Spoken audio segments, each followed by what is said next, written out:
Once again, another amazing episode of So I'm a Spider, So What? I mentioned it last week how much I enjoyed the balance of the human meets spider side, and this episode continues on that trend. We start with some human, get a lot of the spider content, and then we focus back on the hero making his way with his party through the cave, trying to defeat a big bad boss, whatever that may be. And there's been some speculation, and at this point, I think it's probably safe to say that most likely the spider side that we're focusing on is the past, and the human side that we're focusing on is the present, and by the time the two overlap, it's probably going to be the thing that they're hunting is most likely our spider girl, who has evolved into a big bad spider who is ruling the cave at that point in time. Honestly, when there was that match at the end of the episode where the hero was fighting something that looked majestic, its stats were ridiculous, it seemingly was controlling the other spiders in the cave, I was like, I'm really wondering if that's Kumiko, because at that point, I mean, if everything's over 2,000 apparently for these stats, that has to be her. And then it gets killed seemingly in the episode and was actually fearful of something in this episode. And by the looks of it, it wasn't the hero that this creature was scared of. Most likely, if I had to guess, it's actually our girl, who currently, from our perspective, is not even close to being what she'll end up. This seems to be the direction they're going, because when we started on the human side, we see them all grown up. Most likely, they all did reincarnate at the same time, but the difference is that we're currently following, most likely, her perspective of growing up through the cave versus we started looking at their perspective as basically teenagers to adults because, well, there's only so much he can really show and say that will be all that interesting that we haven't seen before in an isekai. A spider growing up in a cave and trying to survive is a lot more interesting than seeing nobility rise up through the ranks throughout their years, and also it kind of creates this very interesting overlapping story that eventually you understand where it's going. I have no experience with the source material, so that could be completely mistaken, but I've seen some good speculation about it, especially considering just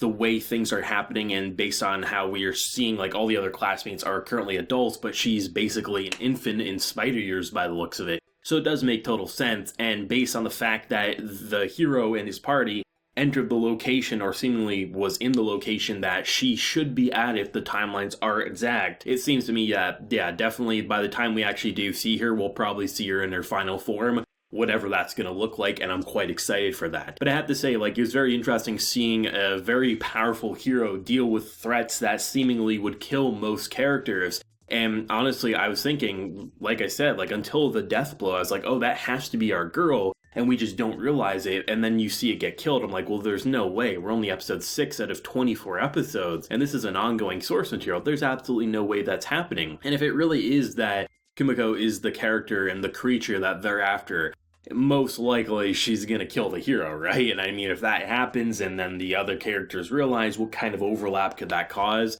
A lot of good speculation that you can go with, especially considering the episode after the credits ends with one character not so excited punching through windows saying, you know, you're not going to be living in my world, and I'm like, hey, I love me some drama and isekai, so I'm all for it. The actual content, though, with the overall spider side was basically everything that last week had going for it and slightly more entertaining. You're going up against a giant eel, and there's so much strategy, there's so much planning, and there's still so many humorous references and just self-awareness jokes that just leave you rolling, at least I know it does for me. I love the idea that this is a girl who constantly, despite being such a goofball and airhead at times, she does actively think, and she refuses to evolve unless she's in a home. So, after killing a giant eel, she makes it into a makeshift house, as she's basically saying this is how you do it in 3 minutes or less. No one's around to respond to her beside the voice in her head. She's actively talking to herself, and she's making company with herself. And I've even seen some great jokes about how she's slowly losing her minds with how she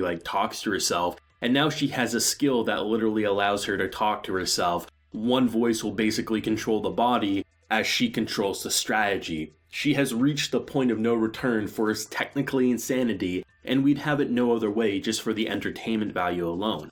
I'm loving what they're able to do with this absurd idea of a character who's actively getting ridiculously powerful. She started nowhere, and already you can say is pretty insane. She got a skill in this episode that as long as she has some mana left, she'll be able to survive death blows with 1 health point. There's so many RPGs that have that mechanic, and if you don't get that mechanic and you see it available, you're kind of foolish because it's like the make it or break it point that will let you survive a battle and regain health and things like that, there is still like close calls. I mean, in this episode, if it wasn't for that kind of like shotgun blast of poison balls, she would have died. But she did survive. She is getting lucky, and yeah, she definitely is getting some close calls. But every time she levels up, the more she's becoming such a ridiculously powerful beast, and that really does put into perspective and probably kind of confirms that the creature that they're after is our girl. Like, at that point, it feels like that's the direction we're going. I mean, we're 6 episodes in, and look at where she started out to now where she's currently at, and that's not even close to her final form. There's no way it is. She's already gaining these new combat abilities. She's able to use these visions now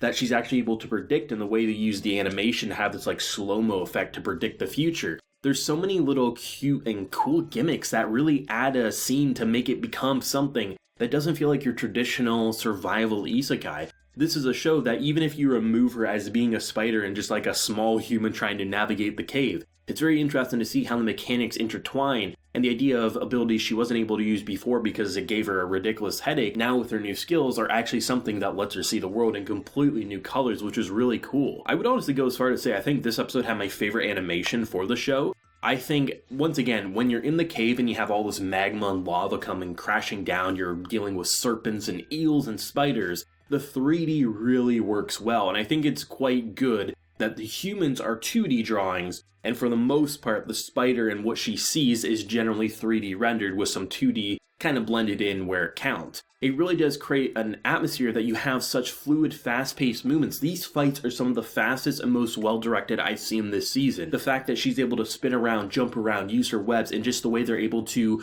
use 3D and use these incredible effects, it really makes a scene smoothly animated. And while you could argue in the intro of the show, maybe, they're trying to find their groove, at this point, I feel like they found their groove. It's really impressive for the spider side specifically, how their animation is really making me say, I'm glad it's not 2D for the most part. Because the jumps and how she's moving around this environment and the lava coming up, it would be technically impossible to animate that because you would need like 3 years of animating it, and no production team is going to confirm that because of how expensive it would be. But I don't miss it because it feels like the 3D adds to the project rather than hindering it. Sure, at times it doesn't blend in. You can look at sometimes the humans and the 3D dinosaur-looking creatures coming crashing down, but overall, it really does feel like they're finding their groove, and I'm really excited to see what it's going to look like when the human side and the spider side officially overlaps, and how the production will look overall. This is just such a great episode. I really feel like it's on par with last week, which I think was easily the best episode of the series. It had the balance. It didn't make you say like, oh, we're focusing on the human, I wish we'd focus back on the spider. No, they were equally interesting, and they had enough of a balance that it didn't distract from the spider side, but it also made you appreciate the human side being there. This episode did the same thing. I'm actually excited when I see the heroes party. I'm excited when I see the classroom because I know once they fully overlap, there's going to be no going back, and it's probably going to be all out chaos, and I'm really excited to see what that's going to look like. I think this is great. I think it's just continuing to impress me. It's one of the shows I look forward to the most in terms of pure fun and entertainment value. It's definitely in my top 3 of the season, if I'm being honest. Let me know your thoughts and feelings down below. What do you think, and where do you think it's going to go with episode 7 and the remainder of the first core? Do you think they definitely are different timelines and they're slowly overlapping, or do you think they actually are on the same timelines and something else is going to be the big bad twist that we just don't see coming? Whatever you're feeling, let me know down below. If you enjoyed the video, leave a like, share your support, and hit that subscribe button if you happen to be new around here. So until next time, everyone, please take care and have a good one.